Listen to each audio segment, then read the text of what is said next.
Well, hello again, everybody. Welcome back to Walking Through the Scriptures with Joseph Ahoda.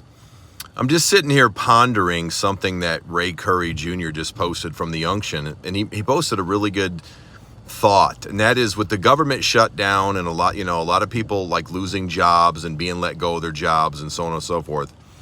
All these pastors that have been teaching tithing, bring the tithes into the storehouse, that there'll be meat in your house and not be room enough to receive it. And, he'll pour you out a blessing and open up the windows of heaven and all that kind of stuff.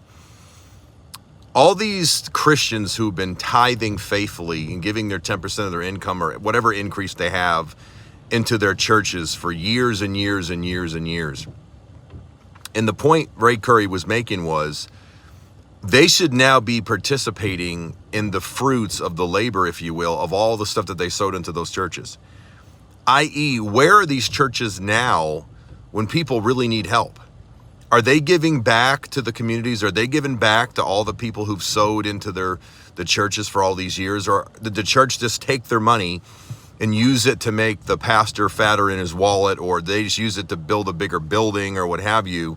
So the church got richer, but the people kept getting poorer and poorer. And now that the people are really, really poor, or maybe not poor, but laid off and just don't have the money, where are these churches now taking care of all the tithers that have been faithfully tithing to these ministries, these churches for, decades? Can they get some help now, or just the church just say, well, the very thing that the book of James tells us not to do, when it says, if you have the power to help somebody and bless somebody, and you just pray for them and say, be well and be blessed, and you have the power to help them and you don't, then basically that sin is on you because you have the power to do something and you refuse to do it.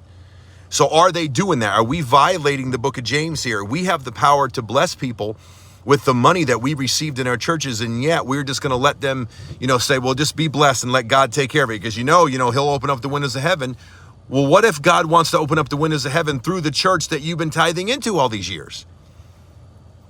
Or two, he'll open up the windows of heaven that you'll have not enough room to receive it, and yet you've been a faithful tither for, decades, and now you're laid off and broke.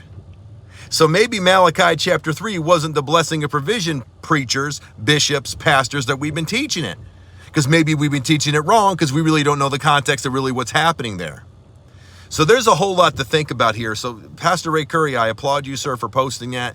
And this really got my juices flowing again of tithing and why we teach tithing and why it's wrong and all that kind of stuff. So if you like this, there's a lot more on my channel. Hit the like, share, and subscribe button. And if you want more, please subscribe to my channel to get more information on this. God bless everybody.